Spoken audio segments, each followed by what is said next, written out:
ونستعينه ونستغفره ونعوذ بالله من شرور أنفسنا ومن سيئات أعمالنا من يهد الله فلا مضل له ومن يضلل فلا هادي له أشهد أن لا إله إلا الله وحده لا شريك له وأشهد أن سيدنا محمدا عبده ورسوله لا نبي بعده اللهم صل على سيدنا ومولانا محمد صلى الله عليه وسلم وعلى آله وأصحابه ومن تبعه بإحسان إلى يوم الدين ربي أعوذ بك من همزات الشياطين وأعوذ بك ربي أن يحضرون سبحانك لا علم لنا إلا ما علمتنا إنك أنت العليم الحكيم لا حول ولا قوة إلا بالله العلي العظيم أما بعد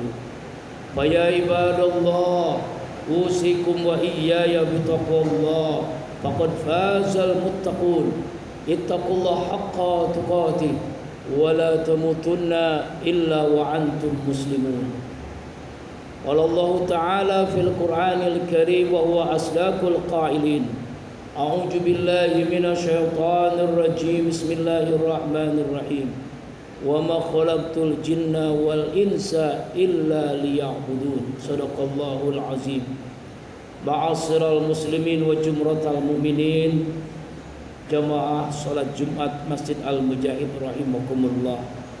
Tidak ada sikap yang terbaik sebagai hamba Allah yang bertauhid.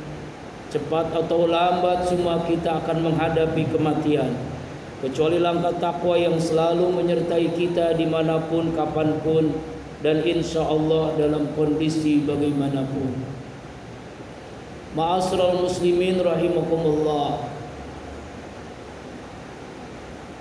Hidup itu adalah ibadah. Tugas hidup hamba Allah adalah mengabdi kepadanya. Karena itu Allah Subhanahu wa taala menyatakan dalam Az-Zariyat 56, A'udzu billahi minasyaitonir rajim. Wa ma khalaqtul jinna wal insa illa liya'budun. Tidaklah aku ciptakan jin dan manusia kecuali hanya untuk beribadah kepadaku, untuk mengabdi kepadaku, kata Allah. Ibadah dalam pengertian luas. Ada mahdhah, ghair mahdhah, ada ritual, ada sosial. Setiap apa yang kita lakukan, jika pertama niatnya karena Allah, kedua, caranya sesuai aturan Allah, ketiga, tujuannya mencari ridha Allah, maka itu disebut ibadah. Apapun itu, bekerja mencari nafkah ibadah, apalagi bagian daripada jihad fisabilillah. Talabul halal, bahwa jihad bisa mencari rezeki yang halal adalah jihad di jalan Allah Subhanahu wa ta'ala. Berkeluarga adalah ibadah.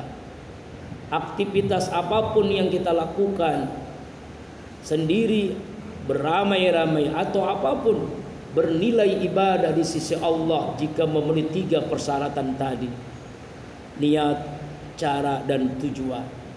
Karena itu hamba Allah yang beriman tidak mungkin menyia-nyiakan helaan nafas jantungnya dari bangun tidur, bahkan sampai tidur kembali, dan tidur itu pun dijadikan rangkaian untuk mengabdi kepada Allah, untuk ibadah kepada Allah Subhanahu wa ta'ala. Yang kedua, hidup itu adalah ujian. Selama kita hidup, selama itu kita diuji oleh Allah. Seringkali kita mengatakan ketika tertimpa musibah, saya sedang diuji. Tapi lupa ketika dapat nikmat, dia mengatakan, dia tidak pernah mengatakan saya sedang diuji. Padahal ujian itu adalah nikmat dan musibah, digulirkan dan digilirkan kepada setiap kita. Alladzi khalaqal mauta wal hayata liyabluwakum ayyukum ahsanu amala. Al-Mulk ayat yang kedua. Allah uji hidup mati, siapa yang terbaik amalmu. Jadi Allah uji dengan kebaikan, dengan keburukan. Allah uji dengan nikmat, dengan musibah. Apakah dengan nikmat itu kita syukur kepadanya, dengan musibah kita menjadi orang yang sabar kepadanya, adalah bagian daripada ujian dari Allah Subhanahu wa taala. Sama seperti anak kita sekolah di SD, SMP, SMA atau perguruan tinggi pasti menghadapi ujian. Semakin menaik kelas maka mendapatkan ujian dari gurunya, dari sekolahnya, dari dosennya. Begitu pula dalam hidup ini. Selama makin kuat iman kita, ibadah kita semakin tekun, maka semakin Allah berikan ujian. Dan ujian itu adalah bagian daripada kehidupan kita. Lulus atau tidaknya, selama kalau kita dapat nikmat kita bersyukur, maka kita lulus dari ujian Allah. Selama kita sabar dengan musibah, maka selama itu Allah luluskan ujian dari ujian hidup di dunia ini. Dengan nikmat kita bersyukur, syukur lagi bertambahnya nikmat Allah, syukur lagi bertambah lagi nikmat Allah. La in syakartum la azidannakum wa la in kafartum inna azabi lasyadid. Jadi pelajaran kisah di zaman Nabi Musa alaihissalam, yaitu umatnya sama dengan umat Rasulullah sallallahu alaihi wasallam, ada yang kaya, ada yang miskin. Suatu saat orang yang miskin melarat ini mengadukan masalahnya kepada Nabi Allah Musa alaihissalam. Hai Nabi Allah Musa, saya dari kecil sampai hari ini hidup saya melarat susah. Kau kan dekat dengan Allah, dengan Tuhan. Mintalah supaya saya jadi orang kaya. Mintalah supaya tidak jadi melarat seperti ini.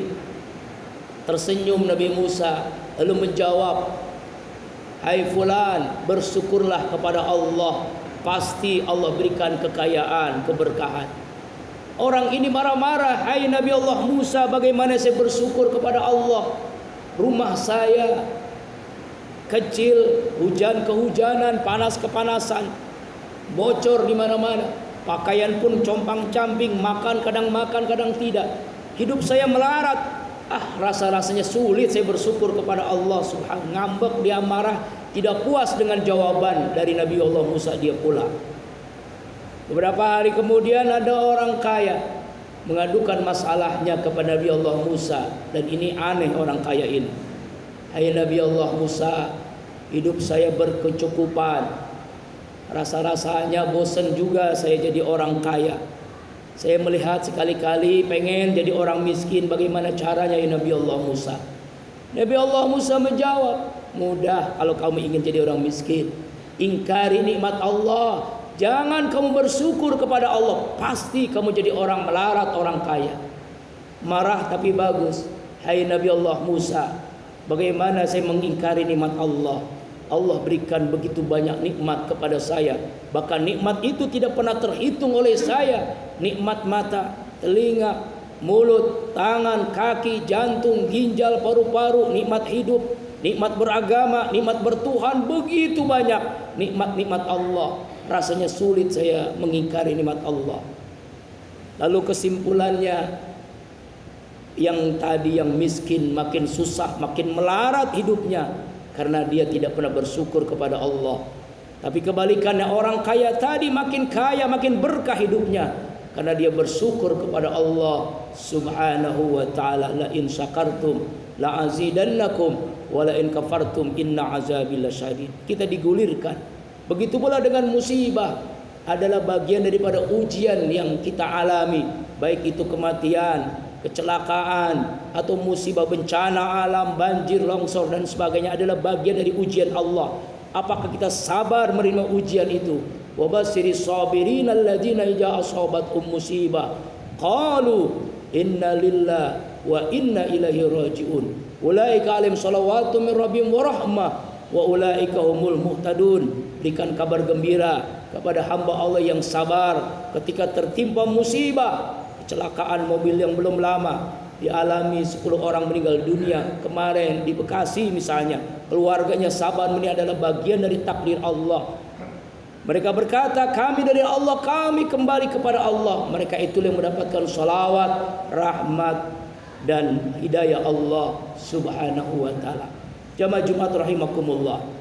Yang ketiga, hidup itu adalah sementara. Dunia ini sangat singkat. Karena itu hamba Allah yang cerdas, dia tidak mau terjebak oleh kehidupan yang sementara. Karena ia tahu persis, ia akan hidup nanti panjang tanpa di akhirat kelak. 100 tahun di Masjid Al-Mujahid ini mungkin tidak ada orang, kita sudah tidak ada lagi di sini. Siapa? Mungkin cucu kita atau yang lainnya. Artinya adalah kita nanti hidup panjang tanpa akhir. Sekarang orang yang di alam barzah itu sedang ngapain? Tergantung amalnya ketika hidup di dunia ini. Karena itu orang hamba Allah yang cerdas adalah aqyasul ummati zikral maut wa asadu istidadan lak. Hamba Allah yang paling cerdas di kalangan umatku, kata Rasulullah, adalah hamba Allah yang paling banyak ingat mati, lalu yang mempersiapkan hidup setelah mati. Ia melakukan amal yang cerdas. Bagaimana amal itu terus mengalir pahalanya walaupun beliau wafat. Ijamat ibnu Adam in qata amalu illa min salasin. Apabila manusia wafat terputus amalnya. Kenapa? Karena jasadnya sudah berpisah dengan ruhnya. Tapi dia mendapatkan cucuran pahala yang mengalir terus padanya. Sedekah jariyah, ilmu yang bermanfaat, dan anak yang soleh yang mendoakannya. Karena itulah, yuk lakukan amal cerdas. Karena hidup di dunia ini sangat singkat. Wal akhiratu khairul laka minal ula. Akhirat itu lebih baik dan lebih kekal. Kemudian yang berikutnya, setelah kita mengetahui hidup itu ibadah, hidup itu ujian, hidup itu mensara, kita harus mengetahui juga pedoman hidup.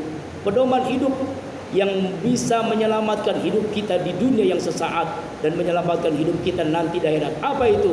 Taraktu fikum amrayni lan tadilu ma in tamassaktum bihima, kitabullah sunnatur rasuli. Dua hal yang kamu tidak akan tersesat dengan kedua hal itu. Berpegang teguhlah, yaitu Quran dan sunnah Rasulullah sallallahu alaihi wasallam. Kemudian setelah itu kita harus mengetahui dengan falsafah hidup. Apa falsafah hidup orang beriman adalah ya ayyuhalladzina amanu fis-silmi kafah wa la tattabi'u khutuwati syaitan innahu lakum aduwwun. Hai hamba-hamba Allah yang beriman, masuklah ke dalam agama Islam secara keseluruhan. Jangan ikuti langkah-langkah syaitan.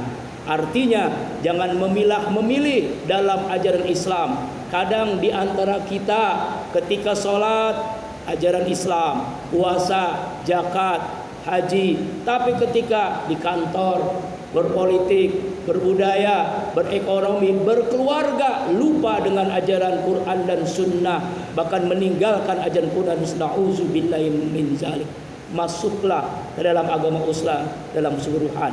Serta motif falsafah hidup, kita harus tahu teman hidup kita. Siapa? Innamal mu'minuna ikhwah. Sesungguhnya orang beriman itu bersaudara. Saudara kita adalah seiman, sekeyakinan. Islam adalah agama yang memberikan kesadaran bahwa saudara kita adalah seiman, sekeyakinan. Kemudian setelah itu kita harus mengetahui siapa yang menjadi teladan hidup kita, yaitu Rasulullah Muhammad sallallahu alaihi wasallam. Laqad kana lakum fi rasulillahi uswatun hasanah. Sungguh pada diri Rasulullah teladan yang terbaik. Semoga dengan turunnya hujan pada hari Jumat ini memberikan hujan rahmat kepada kita. Sebagaimana Rasul mengatakan, Allah berfirman, "Wa ma arsalnaka illa rahmatan lil alamin." Adalah utus Rasulullah adalah untuk semesta alam. Jadikan Rasul sebagai teladan dalam apapun, sebagai apapun, sebagai seorang ayah, sebagai seorang suami, seorang pekerja di kantor, sebagai seorang pemimpin negara sekalipun. Jadikan Rasul sebagai teladan hidup kita sehingga kita menjadi orang yang bahagia dunia dan akhirat. Amin. A'udzubillahi minasyaitonir rajim. Bismillahirrahmanirrahim. Laqad kana lakum fi rasulillah uswatun hasanah liman kana yarjullaha wal yawmal akhir wa zakarallahu katsiran. Barakallahu في القرآن الكريم ونفع بما فيه من الآيات والذكر الحكيم وتقبل مني ومنكم تلاوة إنه السميع العليم. أقول قولي هذا وأستغفر الله لي ولكم ولسائر المسلمين والمسلمات والمؤمنين والمؤمنات فاستغفروه إنه هو الغفور الرحيم.